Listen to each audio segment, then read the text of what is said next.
Hello, welcome to World Talks from Tromsø, Norway. I'm Adam Jasser. I'm joined here at the Arctic Frontiers Conference by Urmas Paet, the Estonian member of the European Parliament and Deputy Chief of its Foreign Affairs Committee. Welcome to the show. Hello.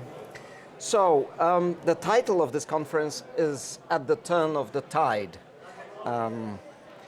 Does that mean that the Arctic can no longer be excluded from hard security considerations? Unfortunately, short answer is yes, and already these developments actually started, I would say, more than a decade ago. But today, if you look at all those global turbulences, then more and more Arctic area is in the middle of those very problematic and conflict-rich attitudes of big nations. So why is it coming now to the attention of everybody? Why was it, as you said, for a decade almost dormant? Well, of course, Russian military build-up of Arctic started already more than 10 years ago. They started heavily to invest into their Arctic and polar military capabilities, and this all is ongoing. We also see more and more cooperation between Russia and China, what concerns Arctic. Of course, we also see climate change and melting of ice, new transportation routes in Arctic, better access to raw materials, and of course all this increases also the appetite of the countries. But of course, Russian war against Ukraine and also Russian hybrid war against all Europe has also its very clear reflections in Arctic. We have now Finland and Sweden as members of NATO, although they decades and decades said that it's not necessary, but changed the security situation, pushed them to join. We have Russian-Finnish long border fully closed already a couple of years because of Russian hybrid war activities. We see increasing tensions also with Norway. We see, for instance, on Svalbard Island, where there is presence of Russia, they now even established their Orthodox church up there, with community. We see more and more risks related to critical infrastructure, be it on the land or even more, be it on the bottom of the sea, and so on and so on. Plus, of course, recent statements by US President on Greenland, so that we see that Arctic is really very much under the attention of big nations, be it Russians, Chinese, Americans, and of course Europe has to do its own part, so that I see, for instance, that when we speak about European Union enlargement, then we have here Norway, Iceland, Greenland. Should they be joining the EU? Of course, it's up to them. But logically, if I see all this geopolitical turbulence and that EU is also more and more related to different type of security issues, then of course I would be, from a rational point of view, really happy that if also European Union will be strengthened in North, so that if these three nations in one day really will take this decision, it would be good, I guess, for them, of course, but also for the rest of Europe. You mentioned Svalbard Islands. What specific steps could be taken to reassert Norwegian or Western control over this archipelago in general? First, of course, it's in the hands of Norwegian government because it's, Norwegian archipelago, Norwegian islands, and I guess they should be actually very firm what they allow Russians to do up there. Because it's also clear that today it's important that Western countries, including northern countries, will send very clear signals to Russia that West is not weak anymore, that Russians cannot do whatever they think is good for them. Pardon me for interrupting you, but the Russians are already crying foul over whatever Norway is doing in Svalbard, claiming that the 1920 treaty that regulates this prevents Norway from militarizing it. So it's a bit of a dead end. But it's not only about militarizing. For instance, for me, it's very disturbing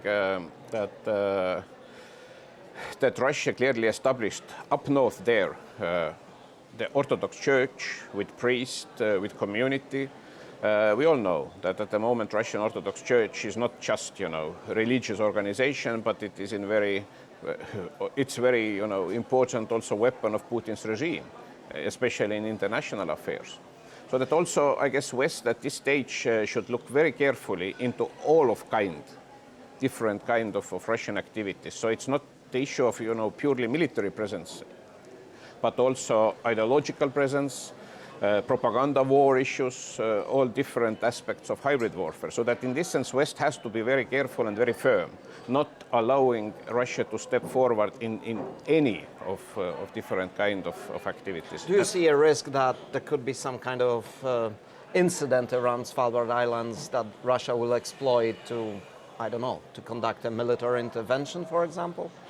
Well, in Arctic, actually, the risks are much higher than they used to be, because yes, there is more and more military presence in Arctic.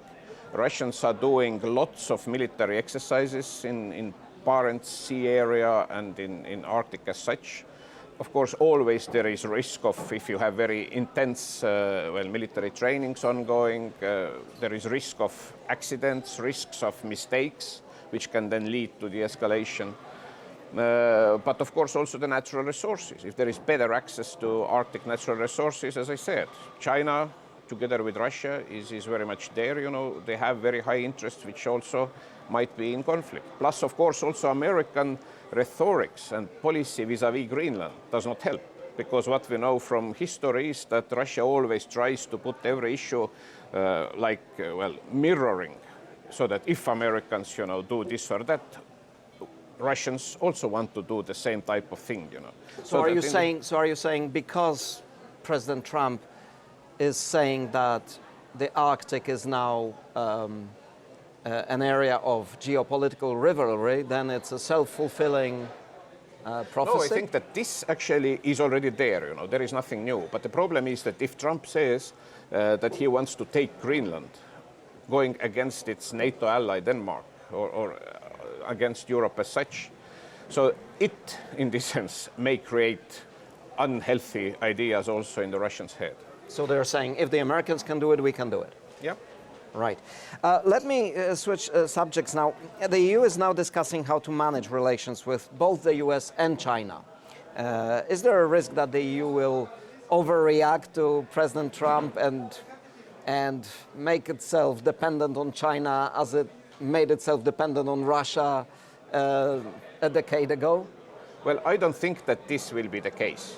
I think that the most wise, of course, will be that Europe itself, step by step, will be more capable and will reduce the dependencies from third countries, be it Russia, be it China, but also US. So that, for instance, if you look at energy, yes, lots of European countries used to be dependent on Russian gas, but at the moment, very fast dependency appeared what concerns American LNG, for instance.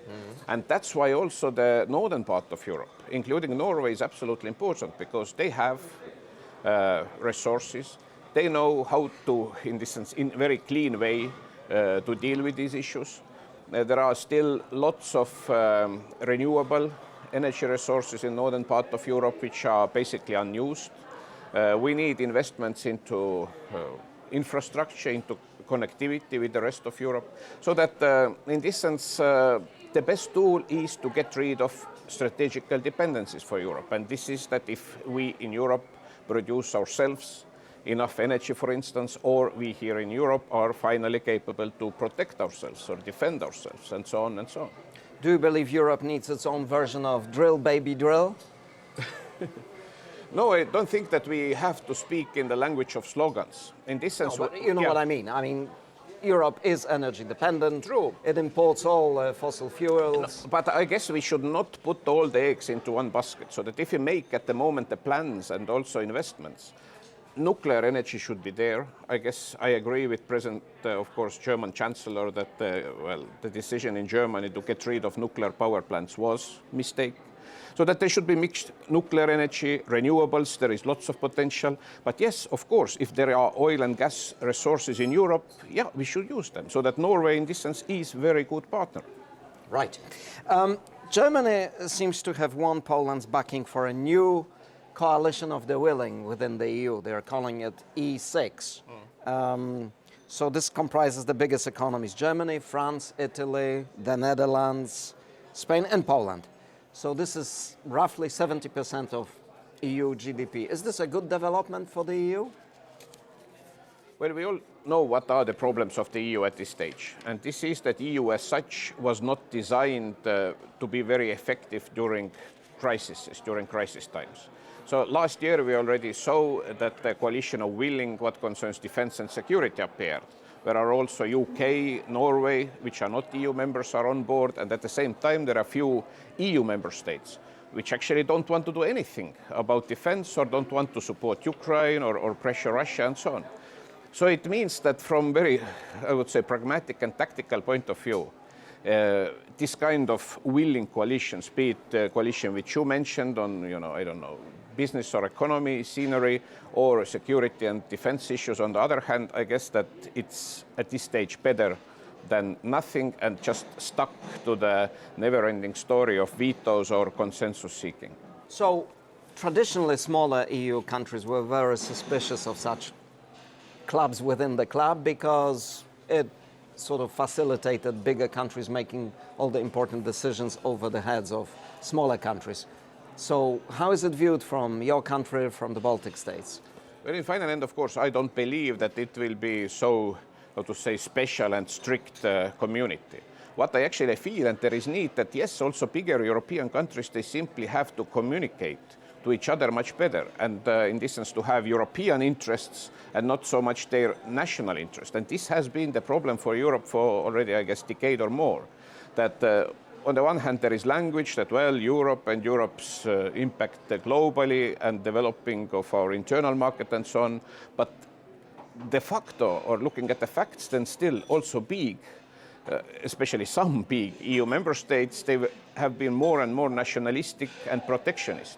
So that if this kind of better communication also between bigger countries helps us, to get out from the present sort of stuck into protectionism, then of course it would be helpful. Because if you look at the 6 countries, they're also very different. The attitude to, for instance, to free trade agreements. On the one hand, you have France. On the other hand, you have Germany and Poland, for instance, and so on. In the middle. Yes, and Poland in the middle, or in some other issues differently. So that in this sense, I'm not opposing this, that also bigger countries have to have much better communication to each other in final end for benefit of all Europe. Because if they stuck, yes, into their just domestic interest, then we are in trouble. Okay.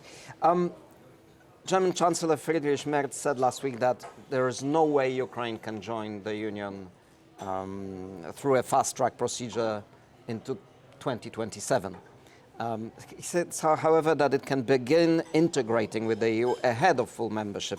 Is this a good approach, given that, the likelihood of approval in Hungary and some other countries for full membership seems to be problematic at this stage? This is actually, I would say, a very big problem, that we all have been very enthusiastic about Ukrainians, future membership in the EU and NATO, but the problem is that reality is completely different. For the EU, you need EU enlargement talks, you need always consensus of every and each member state. So that, and the reality is that we even didn't manage to start enlargement talks with Ukraine, although decision was taken like a year and a half ago. And we didn't start the talks because there is always country or countries who are blocking this. And if even the talk starts, then there will be 100 moments where any existing member state can say stop, and the talks will not proceed.